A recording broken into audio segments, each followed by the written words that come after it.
Passa bem rápido, gente, às vezes não dá para ver. Então, gente, o primeiro passo para celebrar um plano de aula, eu passo dicas minhas de como eu faço, é escolher o ambiente, tá? O ambiente deve ser propício para a elaboração de um bom plano de aula, né? Então, se a sua casa for muito agitada, como a minha casa é, eu tenho 4 filhos, né? Então, você tem que procurar uma hora na sua escola, na biblioteca da cidade, que é tem um acervo muito grande de livros, e você vai ter você precisa de um espaço calmo, tá? Você precisa de um espaço tranquilo para você fazer esse trabalho. Você precisa estar intimamente ligado àquilo que você está fazendo. Então não sente-se para fazer o seu planejamento em qualquer ambiente, onde está todo mundo passando, onde tem crianças correndo, onde você está preocupado com a sua louça, ou você está preocupado em varrer a casa, ou fazer qualquer outra coisa, tá? Então, você precisa, em primeiro lugar, de um ambiente propício. Vera Lúcia, boa noite. Tocantins, Débora, Leidiane, Zilda, bem-vindas. Então, primeiro passo, escolha do ambiente, tá? Escolha o seu ambiente assim bem... eu gosto do meu quarto. Então, a gente entra lá, fecha a porta, senta, para poder saber direitinho o lugar que eu devo fazer, que eu sei que ninguém vai me incomodar, que ninguém vai me chamar, que ninguém vai estar gritando. Então, eu vou sentar no momento de fazer essa elaboração sozinha comigo. Então, pego o notebook, levo para o meu quarto, se eu for fazer o plano de aula digital. Se eu for fazer no caderno, muitos colegas ainda fazem no caderno, né, gente? Então, pega o caderno, pega o que mais você precisar para você não ficar saindo do ambiente e voltando do ambiente. Se programe também. E aí você já escolheu o seu espaço para você fazer o seu plano de aula. E você vai conseguir elaborar, vai conseguir pensar melhor, vai conseguir colocar suas estratégias, seus objetivos muito melhor se você estiver num ambiente apropriado para isso, tá? Um ambiente preparado para isso. Então, assim, é preciso ter tranquilidade e recursos antes de você iniciar os trabalhos, tá? E você precisa também ter foco, né? Então, assim, você também leva algo que faça daquele lugar um espaço de aconchego para você. Pega um chazinho de camomila, pense em você, no seu bem-estar. Pense em tornar esse momento, que para muitas pessoas é um momento muito, muito chato, muito estressante, muito ruim. Torne esse momento um momento gostoso, um momento de você estar pensando na sua sala de aula, de você estar pensando nos seus alunos, de você estar tentando colocar no papel aquilo que as estratégias que você quer utilizar na sua sala de aula. Mas assim, leva um chazinho, ou então faz um suco, né? Faz um suquinho gostoso, se mime, tá? Se mime. Leve uma água, se você tá de dieta aí, né? Que tem muitas meninas que fazem dieta. Eu gosto do meu café com leite. Então, café, leite, Nescau e canela. Tá? Então, põe a xicrinha ali do lado, sabe? Senta no conforto e para você trabalhar, tá? Pense em você. Então, primeiro passo, a escolha do ambiente, tá bem? Se você fazer uso do computador, é recomendável, estritamente recomendado, que você não faça uso de nenhuma rede social, tá bem? Então, o momento de planejar é momento apenas de planejar. Facebook, de jeito nenhum. WhatsApp, de jeito nenhum. Desliga o computador, tá bem? Desliga. Aliás, o computador não. Desliga o celular para que ninguém lhe incomode, tá? Não deixa que ninguém ligue, que ninguém faça nada. O momento é seu. Se você deixar a rede social aberta, qualquer notificação que vier, você vai ser tentado a ir lá e olhar. Você tem que ser uma pessoa extremamente disciplinada para o celular tocar e você não ir lá ver qual é a notificação, tá bem? Eu gosto de planejar em casa, tá? Tem gente que gosta de planejar na escola. Se você faz o seu planejamento aí, não individual, mas se você faz aí com o apoio da coordenação, você faz o seu planejamento com apoio da equipe da escola. Então faz também com que o ambiente seja aconchegante. Marlene, boa noite, querida. Cheguei agora. É sobre o que essa live? Sobre planejamento, Marlene. A nossa live de hoje é sobre planejamento. Sobre passos para que você faça um bom planejamento. Então, gente, se o planejamento for feito solitário, escolhe o espaço na sua casa. Se o planejamento for feito coletivamente, então escolhe um espaço na escola, que seja aconchegante, que seja livre de conflitos, que vocês sentem para fazer o planejamento se dando aquilo. Não percam tempo com mais nada, tá? Então, assim, seria recomendável que não entrasse revista do Avon, da Natura, o que não poderia ser tão natural em plano em reuniões pedagógicas, mas assim, lingerie, eu já vi tanta coisa em reunião pedagógica, é um negócio extraordinário. Cíntia, eu prefiro planejar na escola, mas em casa tem mais acesso aos planos online que ajudam muito. Então, Cíntia, a questão dos planos online que ajudam muito, se você não tem internet na escola, você já pode salvar os modelos em casa e já levar para a escola, para o ambiente escolar, e aí você já vai trocando informações com as suas colegas, leva no pendrive, coloca no notebook, tá? E aí vocês já planejam direitinho. Então, assim, se o planejamento for na escola, gente, converse com seus colegas para que haja o mínimo de distração possível. Porque o que vocês poderiam estar realizando em 1 hora, se vocês preparassem o ambiente, se não tivesse distração, vocês passam 2, 3 horas planejando. E assim, tempo de professor é um negócio muito escasso, a gente precisa saber utilizar, tá bem? Robert Vânia, faço meu planejamento com minha coordenadora. Ótimo, Robert Vânia, quem tem apoio aí de um coordenador para fazer o plano de aula junto. Assim, parabeniza aí a sua coordenadora por mim. Muitos coordenadores se omitem nesse momento. Muitos professores se sentem muito solitários. Muitos coordenadores cuidam apenas de uma parte do corpo docente e da outra não, né? E muitos coordenadores têm medo de chegar até o professor, que é muito melindroso, para poder fazer o planejamento junto com ele, para poder oferecer ajuda, para poder oferecer auxílio, tá? Então, assim, cabe muito você observar a equipe que você tem e você tentar ao máximo ser unido com a sua equipe, porque um planejamento coletivo é muito bom, né? Para quem gosta de trabalhar em grupo. Tem gente que gosta de trabalhar de forma mais solitária, tá? Tem gente que gosta de trabalhar em dupla. Então, o que é que você tem que perceber? Qual é a melhor forma qual é a melhor organização para que você crie melhor, para que você pense melhor, tá bem? Tenho o meu texto, mas prefiro fazer meu plano em casa. Isso, Alana.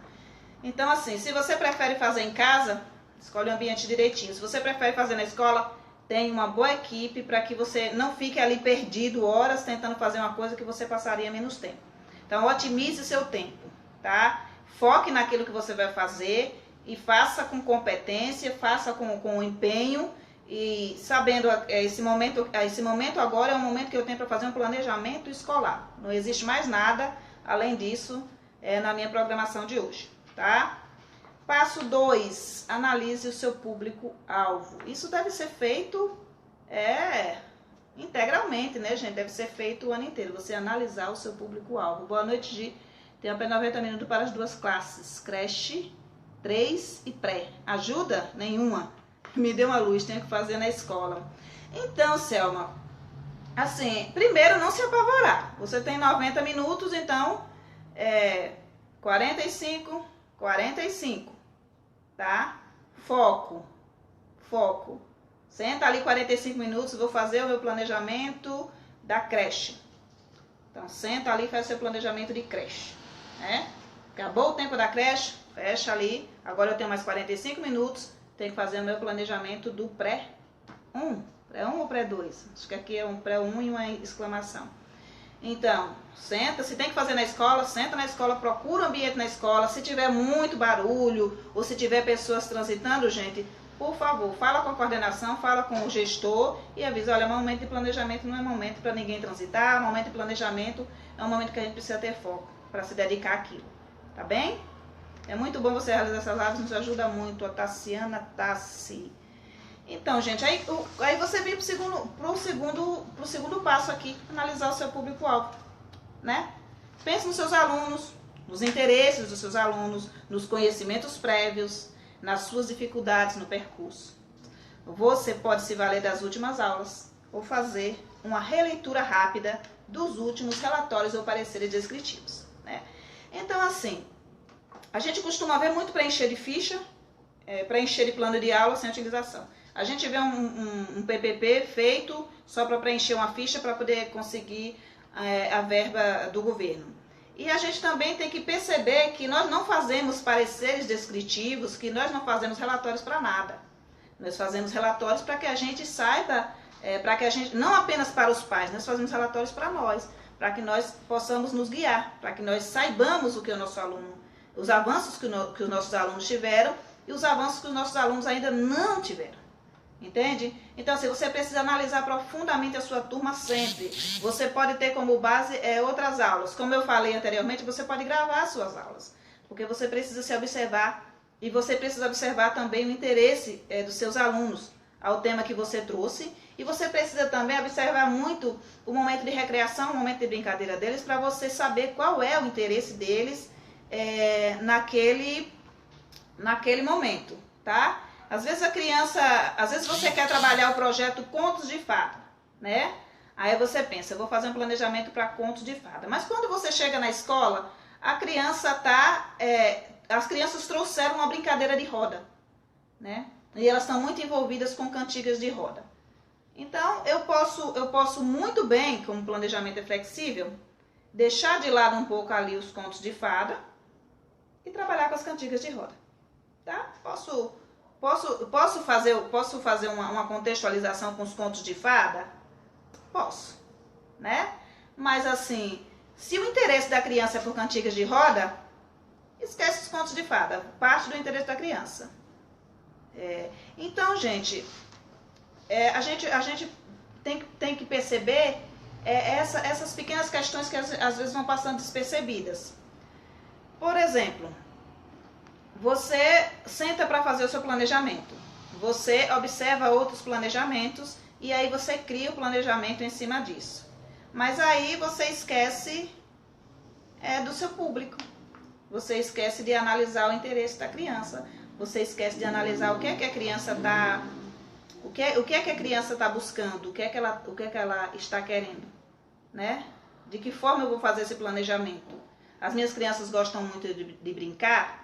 As minhas crianças gostam muito de fazer determinado tipo de brincadeira, elas gostam do parque, elas gostam de brincadeira de roda, do que as minhas crianças gostam? Para que eu possa fazer um planejamento que contemple a criança, e não um planejamento que seja bom para mim, um planejamento que me deixe na minha zona de conforto, tá? Passo 3, gente, elabore os seus objetivos, né? Para isso, basta analisar o que foi pensado no passo 2 e, a partir das dificuldades, estipular metas a serem alcançadas, tá? Lembre-se que estas metas precisam ser alcançáveis, ou seja, não se pode esperar que os alunos deem saltos muito grandes na aprendizagem em apenas um dia. Caso você trace metas irreais, sairá da sala de aula frustrado. Então, assim, é muito comum que a gente no meio do planejamento, encontre determinada atividade em um grupo, né, que foi passada por um colega, a gente viu um vídeo e as crianças estavam desenvolvendo determinada atividade. Aí eu pego aquela atividade e trago para a minha sala de aula, traço objetivos para ela que são irreais para a minha sala de aula, levo essa brincadeira e o meu público não aceita, ou eles não são desenvolvidos o suficiente para poder conseguir entender aquela dinâmica, e eu me perco totalmente naquilo que eu estou propondo, né? Então, se eu não penso no meu público-alvo, eu não tenho como trazer estratégias e elaborar objetivos reais para aquilo que eu estou propondo, tá? Eu não vou objetivar que uma criança de 4 anos de idade tenha o conceito de número completo. Eu não posso objetivar que já esteja formado o conceito de número na criança com 4 anos de idade. Não posso. Então, assim, certa feita eu observava uma aula onde a professora levou uma brincadeira muito interessante. Eu achei muito interessante a brincadeira da professora. Acredito que eu já vi também na revista Nova Escola. Pegou-se envelopes, e ela escreveu um numeral em cada envelope. 1, 2, 3, 4, 5, 6, 7, 8. E ela tinha palitos de picolé. E ela colocou dentro do saquinho numerais, tá? Os numerais dentro do saquinho. Então, a criança pegava o numeral 2. Aí ela ia no envelope com o numeral 2, aliás, ela pegava o numeral 2, ia no envelope com o numeral 2 e colocava 2 palitos, né? Então, o que aconteceu no meio dessa atividade que foi planejada pela professora, que era uma excelente atividade, não era atividade ruim, era uma atividade boa. As crianças gostaram, só que entrou no impasse, porque a professora não observou como ela estava fazendo como ela estava propondo aquela atividade. Então, ela colocou muitas vezes o numeral 4, muitas vezes o numeral 3, muitas vezes o numeral 5, e uma das crianças pegou o numeral 4, né? E quando chegou, já uma criança anteriormente tinha pegado o numeral 4 e tinha colocado 4 palitos. A outra criança, que era muito espertinha, que brincava muito, que corria muito na rua, que era mais livre, pegou também o numeral 4. E o que é que aconteceu? A professora dizia, coloca os 4 palitos. E ela dizia, eu não vou colocar. Mas coloca. Ela disse, mas vai ficar 8. Ela tinha 4 anos de idade. Eu achei uma coisa espetacular. Ela ter essa noção já. E ela dizia, vão ficar 8. E aí a professora dizia, põe assim mesmo. E ela batia o pé que ela não queria colocar. Foi um impasse muito grande. Porque a professora não podia tirar os 4 palitos do outro e também não podia colocar os dela. E aí, nossa, desandou tudo. Então tem que tomar muito cuidado. Adriano, gostaria de saber a sua opinião sobre o preconceito contra o homem na pedagogia. Já fui rejeitado em escola por ser homem. Isso me deixou triste quanto a essa situação. Então, Adriano Freitas, não é bem o tema da nossa live de hoje, mas eu vou deixar minha opinião para você. Eu acho que o preconceito em relação ao homem na educação infantil ainda é muito grande, né? Por conta das mulheres, de muitas mães, não compreenderem que ali é um profissional e temerem pela segurança das suas filhas e dos seus filhos. Mas também o preconceito vem do modo como a sociedade enxerga quem precisa ser o cuidador da criança. Então, o papel de cuidador da criança, a função de cuidar da criança seria da mulher na sociedade. Então, o que se pensa que é para a mulher como é que eu falo? Que é para a mulher uma vantagem, porque as pessoas acreditam que a mulher cuida melhor dos seus filhos, não é uma vantagem. É apenas a sociedade vendo e dizendo o papel de cuidar, o papel de trocar fralda, o papel de educar na primeira infância é da mulher, não é do homem. A gente pode ver isso também no seio familiar. Se a criança vai bem, aí que ótimo. Mas se a criança faz alguma coisa errada, a culpa é da mãe. Entende? Então, assim, o preconceito ainda é muito grande, a gente tem que romper com isso. A gente vê mais professores homens no espaço de educação infantil na área de educação física, né? Eu acredito assim, eu conheço alguns professores que atuam. O professor Célio é um professor maravilhoso, a gente tem o professor Marcos, a gente tem o professor Wellington. Então, assim, você conquista o seu espaço. Infelizmente, quando o preconceito é muito grande, a gente tem que ficar lutando para poder conquistar um espaço que deveria ser naturalmente nosso, uma vez que você tem formação na área, né? Adriana, em meu quadro de professores, eu tenho um professor homem, excelente professor, e adorado por todos, a Soraya, né? Valentino, o que você diz das escolas que usam muito tradicionalismo no mundo, onde impera a tecnologia, em escolas e periferias, como prender a atenção das crianças? Então, Valentina, olha só, gente, vai chegando questões e questões, eu não estou querendo fugir do tema da minha live, mas as questões vão chegando. Assim, eu acho o termo tradicionalismo utilizado como algo muito pejorativo. De modo que quando você fala assim, nossa, você é tradicional, parece que foi uma ofensa para o professor. Em muitos aspectos eu não me importo que me chamem de tradicional, não tem problema nenhum, muito pelo contrário, pode me chamar de tradicional. Porque assim, eu acho que a educação no nosso país tem uma história de rupturas, né? Então o que é que se faz no Brasil? Não se aproveita o que você tinha de bom e se agrega ao novo, simplesmente rompe-se. Tá? E no momento que você rompe com aquilo, você descarta, você diz isso não presta mais porque isso era tradicional. Né? E de repente isso que era tradicional volta para as nossas vivências com outro nome, de outra forma, né?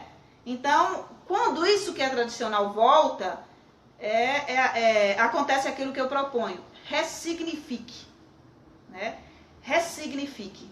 Tem tudo, cada tendência tem algo de positivo e tem algo de negativo.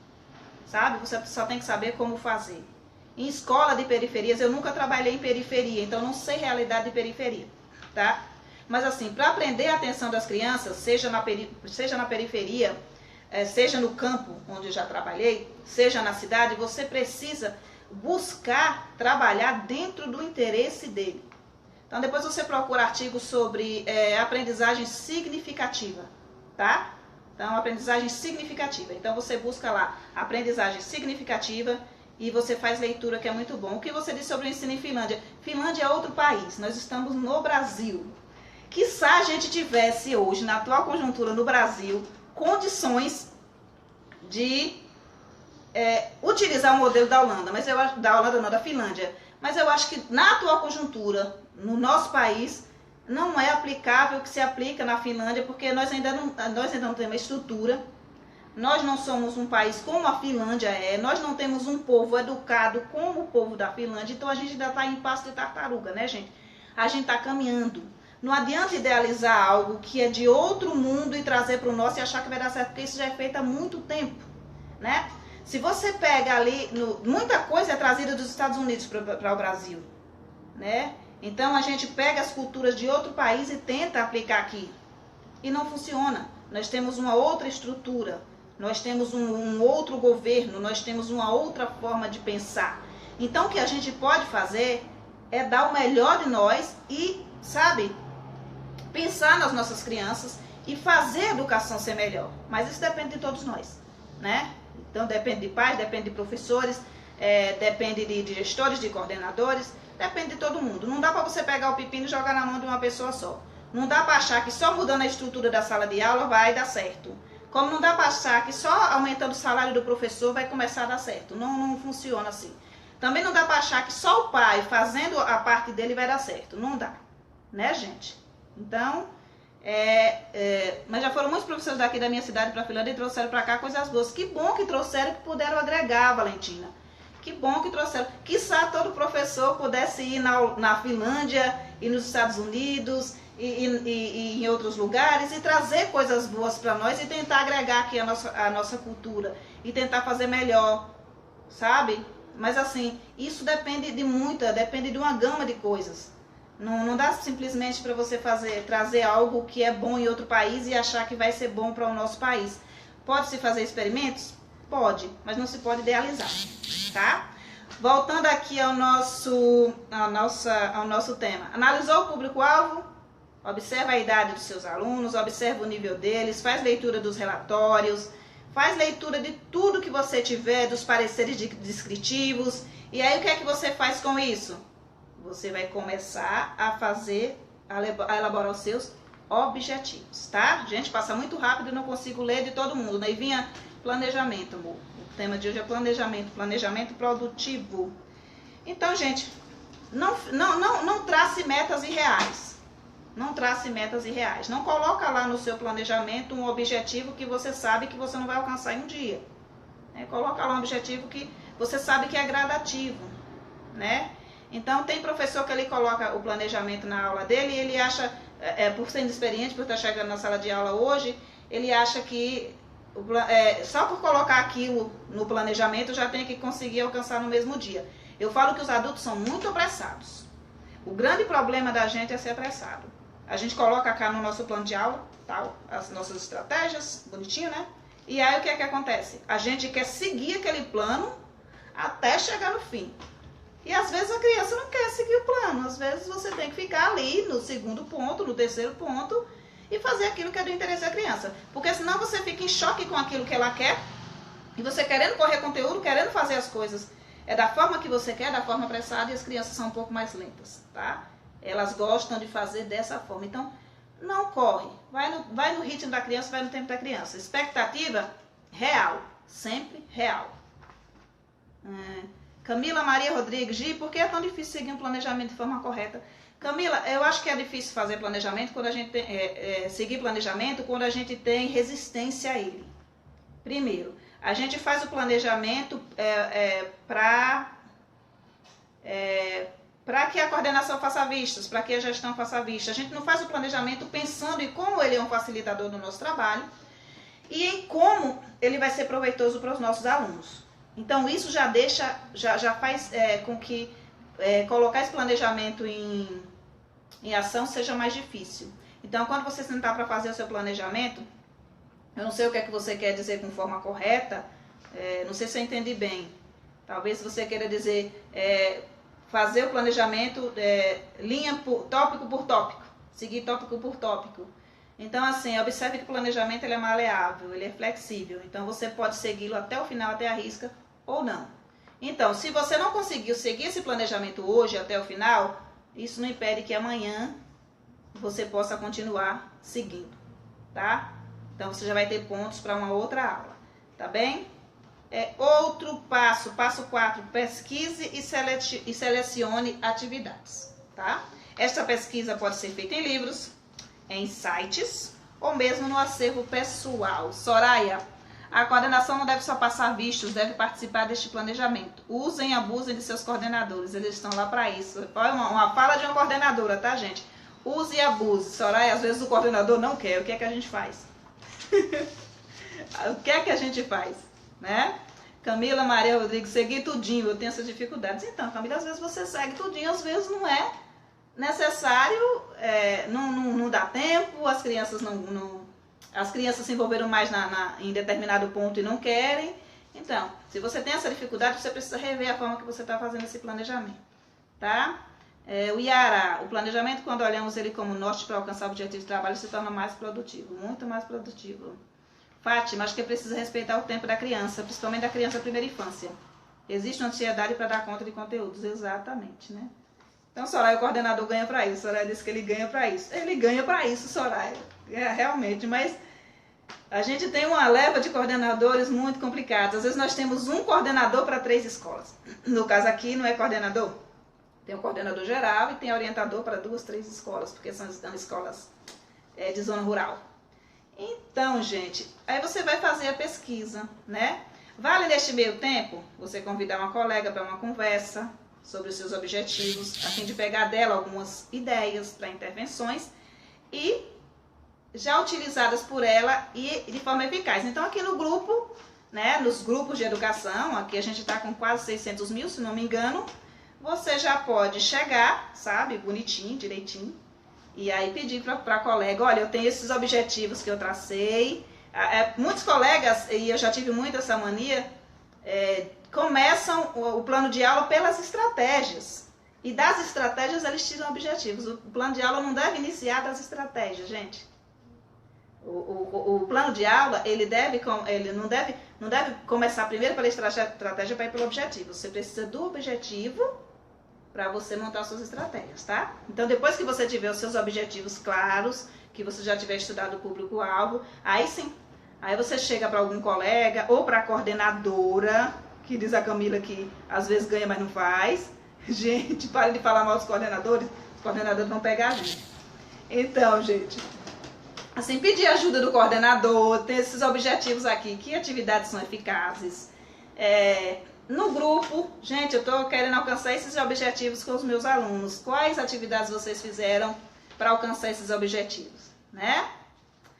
O Iara, podemos incluir os conteúdos de forma dinâmica e lúdica, assim é mais fácil e é eficaz interagir com os alunos e perceber o aprendizado deles. Exatamente. Então, gente, olha que bom, a contribuição e a colaboração de vocês é muito importante, viu? Então, vão comentando mesmo, vão comentando. O que eu não consegui ler agora, eu leio depois, tá bem? Entendeu? Então, assim, pede ajuda, tá? A conversa deve ser a nível real, tá? Prática, objetiva e técnica. Contudo, se você for disciplinado o suficiente para abrir um aplicativo de mensagem, eu falei lá, ó, não abre o aplicativo. Mas se você for uma pessoa disciplinada para abrir um aplicativo de mensagem instantânea, como o WhatsApp, por exemplo, então você pode abrir para poder trocar ideias com as pessoas. Pode ser válido, mas se você for disciplinada e você souber, olha, estou fazendo aqui o meu plano de aula, o meu planejamento, então estou focada, preciso conversar com alguém, então vou até um aplicativo de mensagem, até o WhatsApp, ou até o Messenger, e aí eu falo assim, colega, eu tenho esses objetivos para alcançar, não estou conseguindo aqui, você teria aí 5 minutos? Gente, pensa no tempo que você vai usar. tá? Você teria 5 minutos para você me passar algumas atividades que você já fez e que é eficaz? Para eu observar se é aplicável no meu público-alvo, tá? Se necessário, você já procura, se necessário não, se possível, você já procura alguém que trabalhe com a mesma faixa etária que você, né? Então, aí depois que a gente já viu o público-alvo, já escolheu o ambiente para fazer o nosso trabalho, já montou os nossos objetivos, é hora da gente criar o nosso roteiro, tá? As nossas estratégias. Mirela, esse alfabeto aí atrás é para ser espelhado? Não, Mirela. Todo mundo me ensina como não ser espelhado e ele sempre está espelhado. Porque eu não sei mudar no celular da minha filha, viu, gente? Nem tenho celular para gravar live. Eu roubo da minha filha. E aí eu não sei como tirar o espelhado. Mas eu tenho esse alfabeto, eu tenho para imprimir lá no meu site de alfabeto. Se vocês quiserem, depois eu deixo aí para vocês. Lilian Rose, o planejamento tem que se adequar à realidade do aluno e tem que ser bastante flexível para se adequar às possíveis mudanças. Não de objetivo, mas sim de forma de aplicar. Perfeita colocação. Perfeita, Lilian. Então você vai criar o seu roteiro. Este ponto é chamado por alguns de desenvolvimento e por outros de estratégias. Como costumo usar? Como mapa, eu chamo de roteiro de trabalho. Então, um chama de desenvolvimento, o outro chama de estratégia, eu uso como um roteiro, né? É muito importante que você visualize esta parte do seu planejamento. Sente-se, organize em etapas o seu roteiro, encaixando as atividades selecionadas, interessantes e descartando o que não se mostrar adequado. Aquela conversa que você teve antes. Pense em como o roteiro será aceito pelas crianças, suas reações e possíveis rejeições a algum ponto. Como eu falei antes, você tem que ser realista no momento que você está elaborando os seus objetivos. E você tem que ser realista para compreender que talvez a atividade que você vai levar pareça extremamente interessante para você, mas não é interessante para o aluno. Pensa, por exemplo, quando você está na sua casa e você convida alguém, ou você faz uma comida gostosa para um filho seu, ou para um marido, ou para um vizinho, e a pessoa não gosta da comida.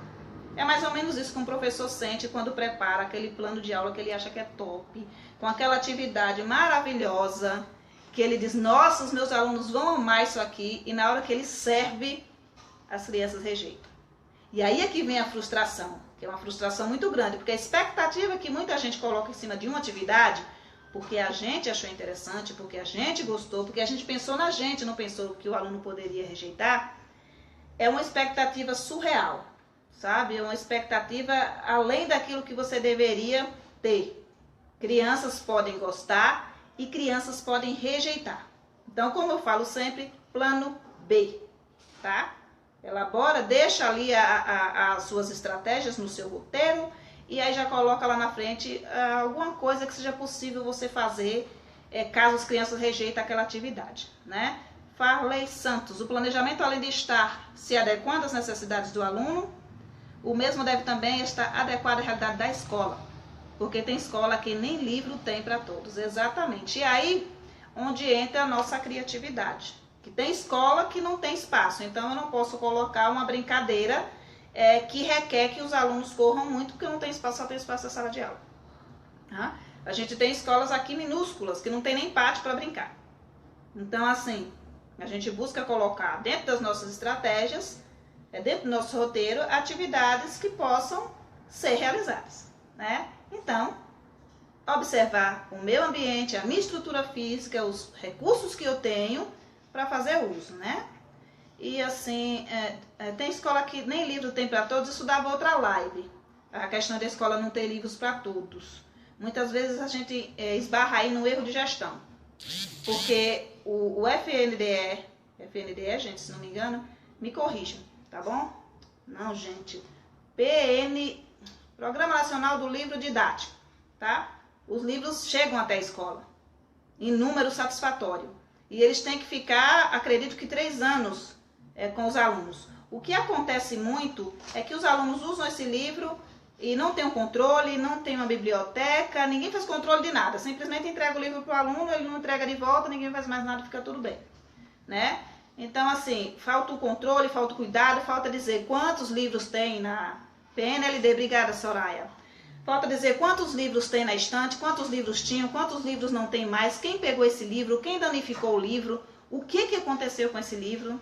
Né? Muitas vezes a escola não tem o material porque vai se quebrando tudo, ninguém repõe, o gestor não toma iniciativa nenhuma. E aí, gente, aí é sofrer mesmo. Né?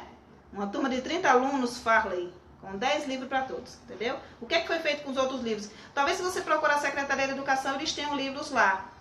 Quando eu tinha problema de não ter livro na escola, eu ia até a Secretaria de Educação, direto até a Secretaria de Educação, e lá eu procurava os livros, né? E quando a escola não tem espaço nem objetos didáticos, como podemos fazer? Utilizar o espaço que você tem. O que as colegas fazem, geralmente, a gente não pode se limitar com aquilo que a gente tem para trabalhar. A gente tende muito a se limitar. Eu percebi que eu me limitava, eu me observo muito, sempre me observei muito. Eu trabalhava em escola pública e eu dizia que não tinha material. E que eu não estava fazendo um trabalho tão bem feito porque eu não tinha material necessário. Porque se eu tivesse material necessário, eu faria um ensino de mais qualidade. Né? Aí eu adentrei uma escola particular. Tinha muito material. Eu não tinha competência para usar aquele material porque eu não sabia usar. Então eu compreendi que eu reclamava muito de algo que não tinha. E aí eu já usava isso como desculpa para não fazer bem feito. Não estou dizendo que é o caso, tá? Eu estou dizendo que eu me observo e eu observei que foi assim. No caso da questão do espaço, eu pedi ajuda para as colegas outro dia aqui no grupo e elas dizem, a gente não deixa de brincar. A gente pega as cadeiras, vai levando tudo para um canto, coloca um em cima da outra e abre espaço no meio da sala para que a gente faça a brincadeira. Né? Quando a gente não tem objetos didáticos, talvez você esteja falando de tipo blocos de encaixe, blocos lógicos, ábaco, essas coisas, então a gente constrói. A gente constrói com sucata, a gente dá um jeito, a gente se vira. A gente pede para a criança trazer o material de casa e vai fazendo. Porque a criança não só brinca com material estruturado, a criança não só brinca com produto industrializado. A criança brinca também com a sucata, ela brinca também com coisas simples. Eu, quando criança, brincava muito eu tinha um lixão perto de casa, eu falo até que eu tive uma infância livre demais, porque eu andava no lixão de rua. Ia lá e pegava tampas de margarina, potes de margarina, tudo que eu achava lá. Achei muitos dos livros que eu gostava velhinho, já rasgadinho lá também, entendeu? E aí eu trazia para brincar. Então criança, ela brinca com qualquer coisa, ela brinca com tudo. Não há necessidade do material ser estruturado, bonito, lindo para a criança brincar. Quem se atém muito a isso é o professor, tá? Soraya, não podemos fazer o suficiente. E sim, dar o nosso melhor. E podemos dar o nosso melhor com o que temos. A gente tem pouco, mas a gente se vira nos 30. Lilian Rose, muitas vezes elabora um planejamento esquecendo da realidade do aluno, da escola. Um planejamento ótimo, lindo no papel, mas completamente fora da realidade e extremamente impossível de ser executado. Exatamente. E aí que o planejamento vira um mero preencher de fichas. Camila Maria, eu fui comprando aos poucos, fazendo os brinquedos didáticos. Tem muito professor que compra material didático, sabe? Que compra brinquedos. Assim, se você quiser comprar para o seu acervo pessoal, compre. Você compra, leva para a escola e utiliza, leva de volta para sua casa, não deixa na escola. Gente, não vai cumprir a função do governo, não. Você quer comprar material estruturado para trabalhar na sua sala de aula, para você não fazer de sucata, para você ter, leva para a escola, traz para casa, tá bom? Porque é seu. Você precisa compreender o que é seu e o que é da escola. Para você não dar o seu suor, o seu sangue todinho para o governo. Tá bom? Ou para a escola, né? Luciana, falta recurso na educação. Nós, professores, temos que inventar, pesquisar, criar e trocar ideias para aperfeiçoar a nossa prática, né? Ou falta recursos, Luciana, ou muitas vezes o recurso é muito mal utilizado, né? Muito mal utilizado. A gente tem um problema de gestão sério no nosso país. A gente tem muita gestão por indicação, muita gestão incompetente, e a gente tem também muita gestão que foi eleita, mas que também não tem competência. Então é complicado, né? Não sabe, tem gestor que não sabe qual é o papel do gestor, né? Tem gestor que acha que ele é o manda-chuva da escola, né? Que ainda trabalha dentro dos moldes antigos, né? Que acha que ele é o general. Há sim uma questão de hierarquia aí. Assim, mas assim, é um gestor, tem que andar junto, tem que gerir recurso, tem que fazer a escola andar bem. Se a escola não está andando bem, se falta tudo, a gente tem um problema de gestão, né? Tem problema de gestão. Então, gente, continuamos aqui no nosso roteiro. Você vê que a gente sempre passeia, às vezes tem gente que reclama assim, diz que você tá fugindo do tema. Mas assim, eu gosto dessa interação com vocês, eu gosto dessa conversa. Não é nada para ser tão estruturado, uma aula e uma palestra. Eu gosto dessa interação. Eu gosto de ouvir vocês, eu gosto de ouvir as suas queixas. E se de repente entrar algum outro tema aí, a gente vai falando sem problema e volta aqui para o nosso tema, tá? Então, você coloca do lado de cada estratégia uma possível intervenção. Aquilo que eu falei antes, né? Em caso de não aceitação, o seu plano B, né? Não esqueça de especificar quanto tempo será empregado no desenvolvimento de cada passo em sala de aula, tá? Não esqueça. Você tem que saber, eu tenho aqui uma aula, uma manhã de aula, eu vou entrar às 7, vou entrar às 8 e vou sair às 12, né? Se eu vou entrar às 8 e vou sair às 12, eu tenho aí 4 horas para poder trabalhar. Então, o que é que eu vou fazer nessas 4 horas? Aí eu coloco aqui, eu tenho a minha rotina. Quanto tempo eu vou usar na rotina? Quanto tempo vocês costumam usar na rotina, pessoal? Quanto tempo? Vocês já analisaram o tempo que vocês usam na rotina? Já analisaram assim? Vocês já marcaram o tempo que vocês vão ficar na rotina? Janelinha do tempo, leitura do alfabeto, se você fizer. Qual é as outras rotinas, gente? Entrada, acolhida, quanto tempo eu vou levar nisso? Né? Então, a gente coloca aí, rotina, 15 minutos. Atividade, uma atividade de 15, uma atividade de 20, dependendo da atividade, né? E dependendo do seu público-alvo. Tem crianças que não vão ficar, não vão ter foco na atividade por muito tempo. Crianças dispersam da atividade, então às vezes você leva uma atividade para passar a manhã inteira também. Às vezes você quer correr com muitas atividades. Isso, calendário, chamada, isso, Robert Vânia. Roda de conversa, livros, isso, Camila. Então, gente, a gente vai assim, delimita aí o tempo que você vai usar para isso, tá? Em cada coisa que você vai fazer, em cada atividade, quanto tempo eu vou levar? Quanto tempo as minhas crianças, você já tem que estar observando antes, por isso que eu falo, observa o seu público-alvo. Quanto tempo as crianças que eu estou cuidando, que eu estou educando, quanto tempo elas levariam para fazer essa atividade? Sem ficarem estressadas, sem ficarem cansadas, sem se irritarem, né? Às vezes a gente quer muito que a criança fique sentada ali, fazendo o que a gente quer que ela faça, né? E a gente não leva em consideração que nem a gente aguenta ficar sentado tanto tempo, né? Então, assim, eu lembro que uma colega minha falou certa feita, ela reclamava muito das leituras dos livros que a gente tinha, que eram livros mais complexos para se ler. Mas ela falava muito mal dos seus alunos, que não eram compromissados, que não eram comprometidos, que eles eram muito bagunceiros. E eu sou muito aquela pessoa do tete a tete, de falar olho no olho, né? Então falei para a colega, você está cobrando dos seus alunos de Fundamental 1 que leiam o livro didático, quando você não está querendo ler o seu livro. Aí ela disse, mas é muito difícil. E eu falei para ela, é difícil para você porque você não tem conhecimento do conteúdo ainda. Considere que o livro didático que é fácil para você é difícil para ele. Avalie. Avalie quanto tempo você consegue ficar sentado na faculdade, sem mexer no seu celular, sem sair para tomar uma água. E aí você começa a ter um olhar sobre a sua sala de aula e sobre os seus alunos diferente. Porque senão você se torna uma pessoa hipócrita. Você se torna aquela pessoa do faço o que eu mando, mas não faço o que eu faço, né? Lilian, um conhecimento prévio da sua turma pode resultar em um ótimo planejamento. Sempre. Sempre. Sempre resulta. Você precisa conhecer a sua turma. E para que você conheça a sua turma, você precisa ser um professor técnico. Você precisa ser um professor observador. Você precisa ser um professor que faz os seus relatórios sem ficar reclamando que ódio que eu tenho de fazer relatório. Se você é professor, você tem que observar que você tem que ser uma pessoa disciplinada, uma pessoa que gosta de planejar e uma pessoa que gosta de escrever sobre. Porque você trabalha, o seu material é um material humano.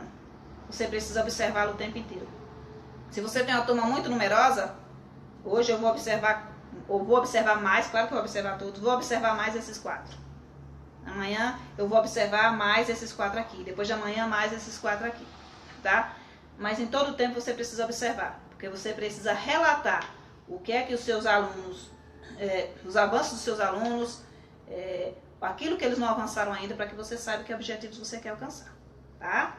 Então, gente, é muito importante para que você não se perca num dado momento, sem etapas a seguir, e perca o controle do que está sendo feito. Tá? Então, a questão do horário, de delimitar tempo para atividades é importante para que você não se perca no seu planejamento. Tá? Então, como a colega colocou ali atrás, que há planejamentos que são lindos, que são bonitos no papel, mas que são impraticáveis na sala de aula, talvez seja o problema que muitos colegas enfrentam em relação ao planejamento, porque você senta na sua sala, você chega na sua sala de aula para aplicar um plano de aula irreal. Um plano de aula que não foi pensado para a sua sala de aula. Um plano de aula que você pegou lá no Portal da Educação, que é um plano de aula bom, lindo, maravilhoso, perfeito. Os planos de aula do Portal da Educação são excelentes, mas assim, você precisa adequar tudo que você pega. Como eu falei outro dia, quando a colega pede ajuda para poder elaborar um plano de aula, eu tenho o maior prazer em ajudá-la. Porque quem pergunta é porque quer saber. O que a gente não pode fazer é usar as coisas usar como muleta, entendeu? A gente não pode ficar escorado o tempo inteiro, a gente tem que aprender a fazer. Soraya, usem o diário de bordo sem moderação. Observem duas crianças por uma. Não entendi bem, Soraya. Uma por vez que seja. Quando for construir seu relatório, você terá todas as informações necessárias. Exatamente, Soraya. Diário de bordo é uma boa forma de você ir relatando as suas observações. Eu gosto das fichas, apesar das fichas serem extremamente criticadas e de se falar que é muito tradicional, eu gosto das fichas de acompanhamento. Elas vão me dando um norte para a hora de fazer o meu relatório. Não são irreais se eu souber utilizar, elas não são ruins do ponto de vista, porque é tradicional, é péssimo. Não tenho isso comigo, não. Eu acho assim, é um recurso, não posso ficar focada apenas nele, mas ele me serve para alguma coisa. E no que ele me servir, eu vou utilizá-lo.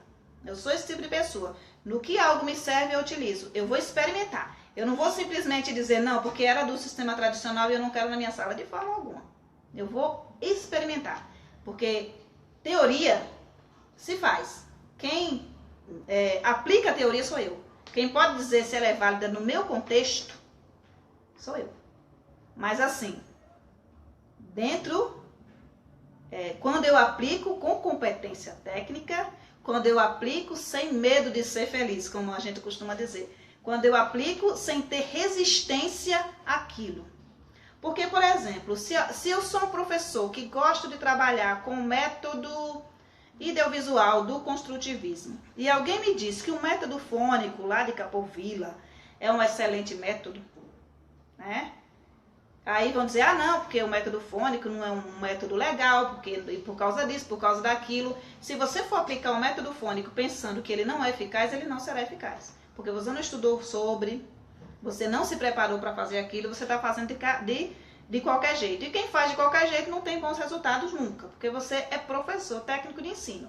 Então, assim, se aprofunde naquilo que está na teoria, tente aplicar na sua sala de aula, com competência, com conhecimento de causa. E aí só depois você valida ou você não valida, tá bem? Mas para você validar algo, não valide só porque você ouviu na faculdade. Não valide porque só é falado de formação em formação.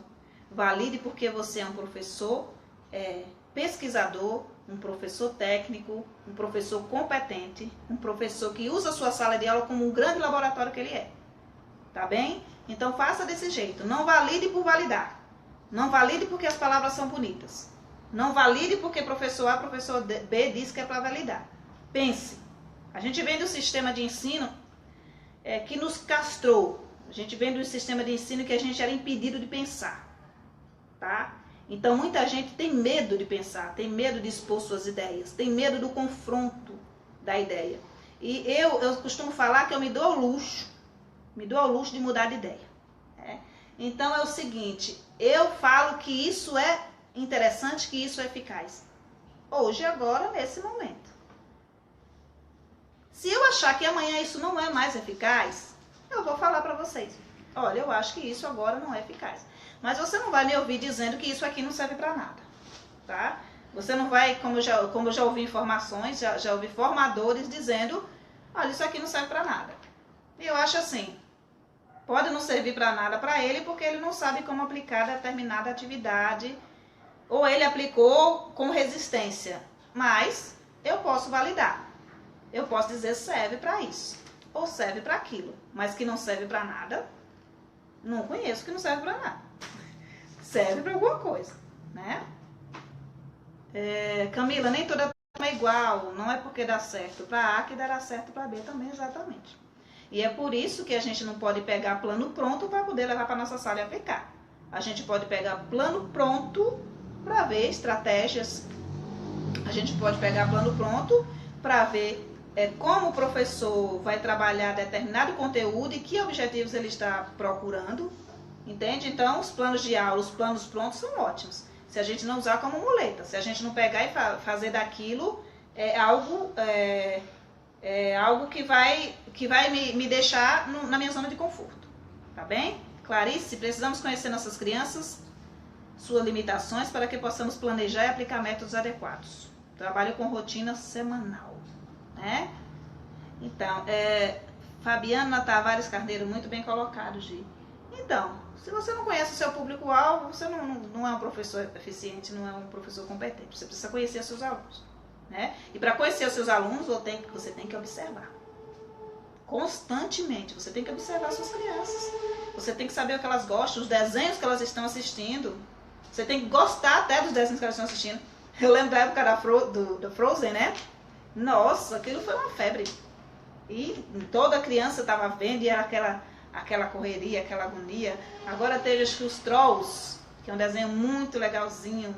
Aí na época teve Divertidamente. A gente tem que pegar o interesse deles e trazer para nossa sala. A gente tem agora, gente, a listagem de recursos.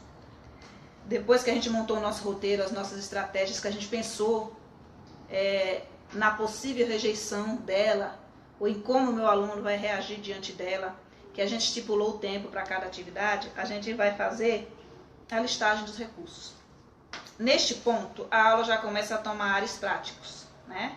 É hora de reler o seu roteiro e preparar todo o material que será utilizado no dia seguinte. Então, faça a listagem de tudo e depois organize o que será preciso em pastas, caixas ou sacolas. Claro que dependerá da aula dada, né, gente?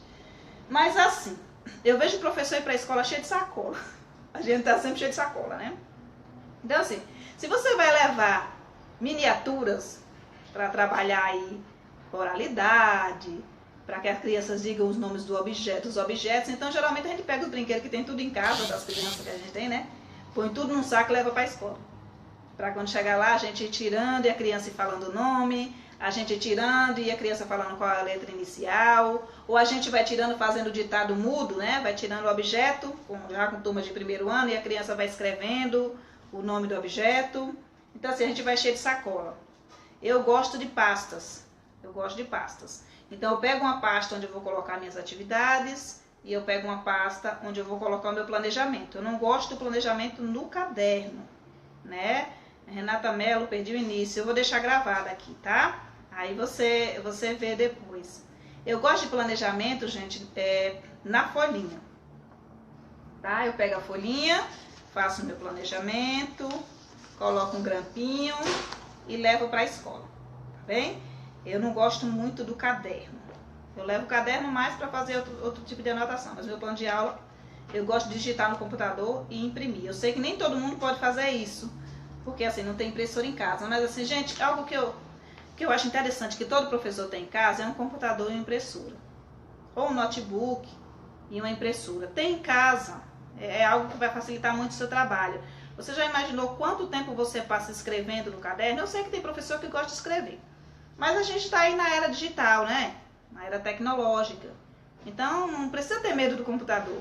Senta, assim como você aprendeu a usar o Facebook e tá vendo aqui como um recurso interessante, né?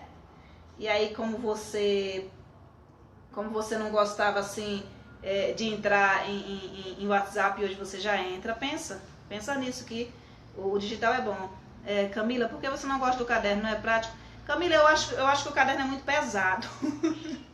Será que é porque eu sou baiana e sou preguiçosa? Não sei, eu prefiro a folhinha. Eu prefiro a folhinha. Eu acho que caderno é uma coisa muito gostosa, linda, mas eu uso assim. Eu uso para fazer outras coisas que não sejam planejamento, tá? Para escrever e tal. Às vezes eu uso como rascunho do planejamento. Então, eu sento aqui, né? Faço a minha bagunça, por exemplo. Aqui eu tenho minha bagunça, né? Só eu entendo. Aí eu faço a minha bagunça aqui, aí depois eu levo pro computador, vejo o que foi que eu salientei da leitura que eu fiz, e daí eu coloco, eu vou digitando. Prefiro digitar. Até porque eu tenho prática de digitação. Talvez tem gente que tenha resistência à digitação porque não tem prática, mas a prática vem com o tempo, né? A perfeição vem com o tempo. Então a prática, você pratica e leva à perfeição. Então, não esquece nada, porque você sabe que se você esquecer alguma coisa da sua aula, do seu recurso, então você já está colocando seu planejamento a perder. Então, o que é que você pode fazer em relação a isso? Como eu falei, liste os conteúdos. Está fazendo o plano de aula, liste os conteúdos todos. Eu vou levar isso. Depois é só você ir catando, tá? Tem essa bolsinha aqui, deixa eu ver aqui se eu consigo pegar a bolsinha para vocês. Tem essa bolsinha aqui, ó. Essa bolsinha foi um presente da Silvia, ó. Aí ela tem um bolsinho. É uma bolsinha grande, gente. Cabe bastante coisa. Bolsinha para professor, né? Aí aqui tem um espaço bem legal. Vou botar caderno. E a Silvia faz bolsas com compartimentos para colocar atividades, o que eu achei super interessante. Eu até abandonaria o meu... Como é? Eu até abandonaria o meu... A minha folhinha pela folhinha, as minhas pastas, aliás, as minhas pastas, e colocaria tudo dentro dessa bolsinha que a Silvia faz, que tem compartimento, né? Alana, caderno é mais um peso na mochila. Mais um peso na mochila, né? Linda, obrigada, Eliana. Gi, como planejar quando entre os alunos possui alunos especiais? Então, quando você tem alunos especiais, você tem que pensar no seu aluno especial. Eu vejo que muitas pessoas fazem planejamento e tem alunos especiais na sala de aula, mas que eles não pensam em envolver o aluno especial. Porque assim, tem uma pessoa para acompanhar. Então, a inclusão não acontece de fato. A inclusão, desculpa gente, a inclusão acontece de o aluno especial chegar na sua escola e ele está lá, posto, e lá ele fica. Né? Aí a professora faz o planejamento para a turma dela, e aí ela tem um aluno que tem dificuldade de locomoção e que ela não coloca. Aí coloca um jogo de correr, de brincar, de pular, mas ela não pensa qual a estratégia que ela vai utilizar para poder trazer essa criança para que essa criança faça atividade. Tá? Céu, onde trabalha não pode levar o caderno de planejamento para casa. Nossa, como cada coordenação é diferente. Você não pode levar o seu caderno de planejamento para casa. Eu nunca tinha ouvido falar disso, de você não poder levar o seu caderno de planejamento para casa. É estranho. Me é estranho realmente. O primeiro relato que eu estou vendo a respeito. Vanúcia, prática vem com o decorrer do tempo. Né? Não é Soraya. Soraya disse, como assim? O caderno é seu? Não, cara, por que você não pode levar o seu caderno de planejamento para casa? Pergunta lá depois se você diz pra gente por que não pode levar o caderno de planejamento para casa se é o seu caderno e o seu planejamento. Leia Teixeira, difícil com alunos autistas.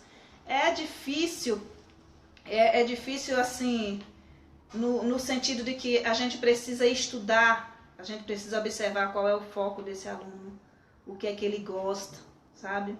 A gente tinha um autista que ele gostava de música. Então assim, se você tem um autista que tem foco em música, traga mais música para a sua sala de aula. Você vai agregar essa criança ao espaço. Você vai trabalhar, você pode fazer um projeto com cantigas. Você pode fazer um projeto com instrumentos musicais. Você pode fazer sucata com instrumentos musicais. Entendeu? Então, é nesse sentido. Eliana, fiquei pensando como você faz seu planejamento, então. Em relação à colega, né? Como é que ela faz o planejamento dela se o caderno fica na escola? Acredito que ela faz o planejamento na escola. Não é um absurdo, gente? É um absurdo. Um absurdo. Então, gente, ao final aqui a gente tem o quê? Pensar no processo de avaliação, né? Então, esse é um passo em que você deve ser bem cuidadoso. Repense suas metas, reveja o seu roteiro e escreva formas de analisar se o aluno alcançou o objetivo proposto, tá?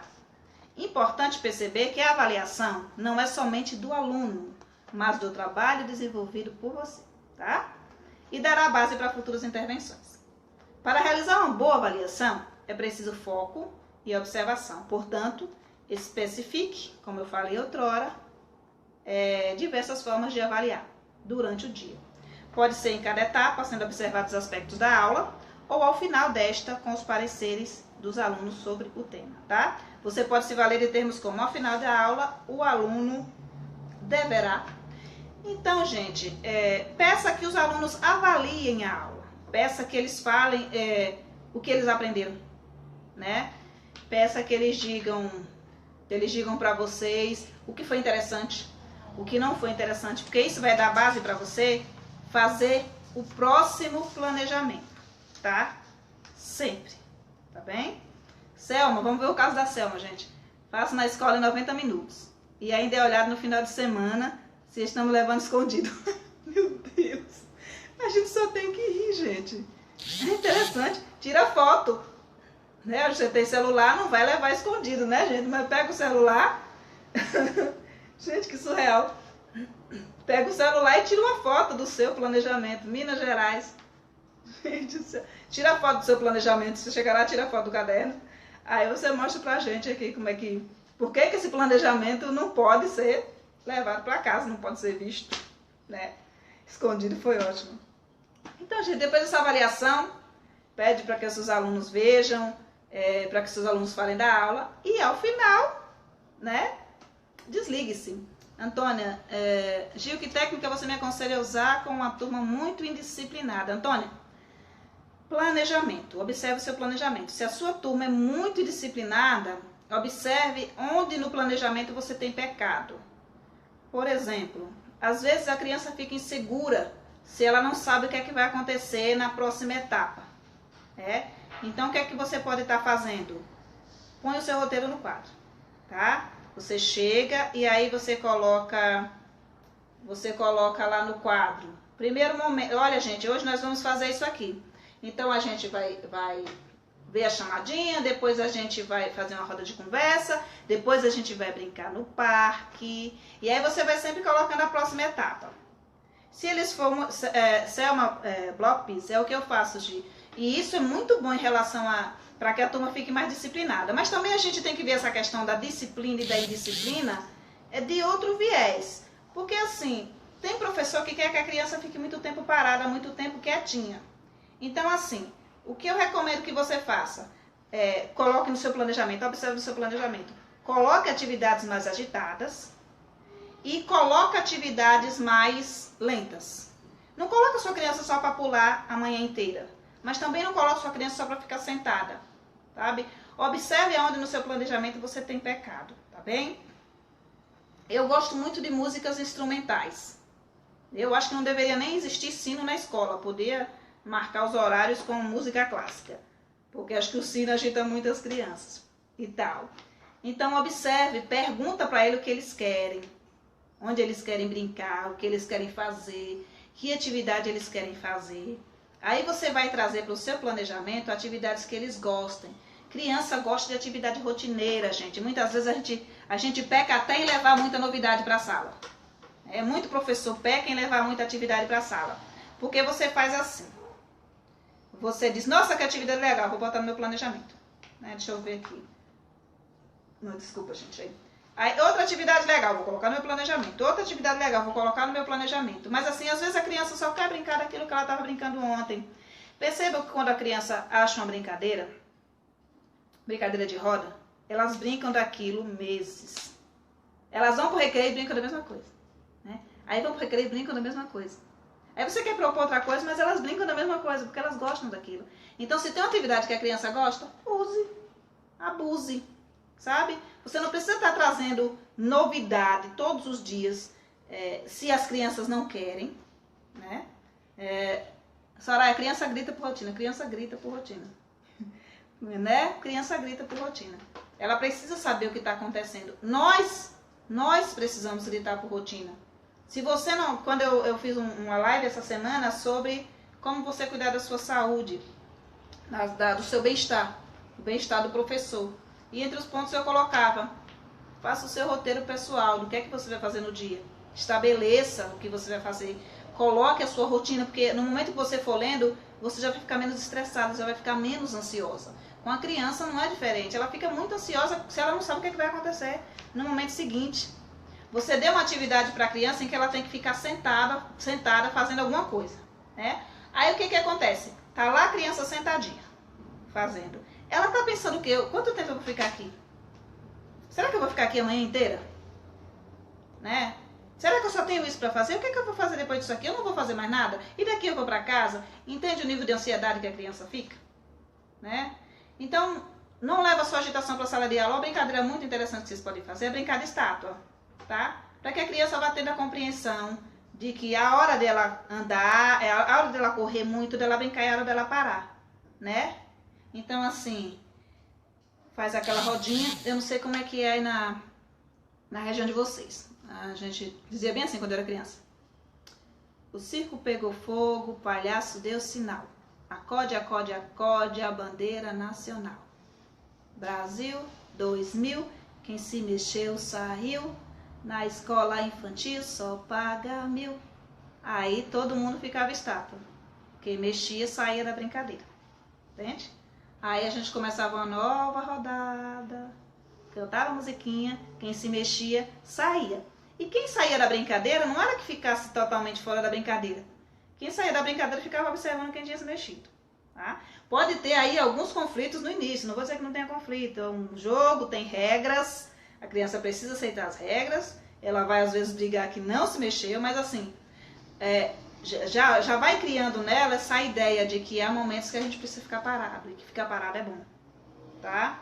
Porque eu vejo muito uma agonia para que a criança só corra, pule e grite, sabe? Mas a criança também precisa de momentos distantes, precisa de momentos de paradas, ela precisa de momentos de calma, de meditação, ela precisa sentar-se um pouco, ouvir uma música suave, sabe? Ela precisa desse momento. Ela necessita desse momento. Não só de correr, não só de brincar, não só de pular, tá?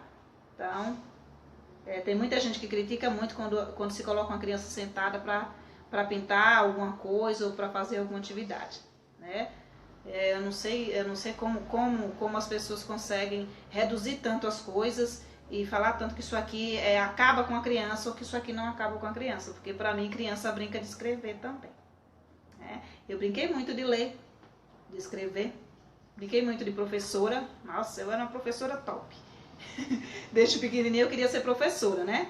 Então eu pegava, chegava no quintal, botava as pedrinhas ali. Minha filha brinca muito com pedra, deve ter sido herança minha, porque eu brincava muito com pedras. Colocava as pedrinhas ali e eu era professora, né? Usava um pedacinho de tijolo numa parede, e lá eu escrevia, fazia minhas coisinhas e tal. Sempre assim. Camila Maria tem um pendrive com músicas bem calmas para diminuir a agitação deles. É ótimo, é uma ótima estratégia as músicas calmas. Ótimo mesmo. Recomendo. Música calma, rotina, tá? A criança precisa saber o que é que ela vai fazer no momento seguinte. Atividades, estratégia de atividades diversificadas. Não passar tempo demais numa atividade. E não pular a atividade que as crianças estão gostando para fazer o que você quer, o que você acha que você deve fazer, o que você vai gostar, tá? Sempre pensando na criança, né? E por fim, gente, desligue-se. Ana Moniz, sugestões pertinentes. Obrigado, Ana. Desligue-se, tá? Entrou no seu ambiente, preparou o seu plano de aula, acabou. Juntou seus recursos, arrumou as suas pastas. Pelo amor de Deus, desligue-se. Bem, Farley Santos. Gil, tem dia certo para que você faça lives? Pior que não tem dia nem hora. De repente, é porque o tempo é muito corrido. É muito corrido mesmo. Às vezes não dá, eu tenho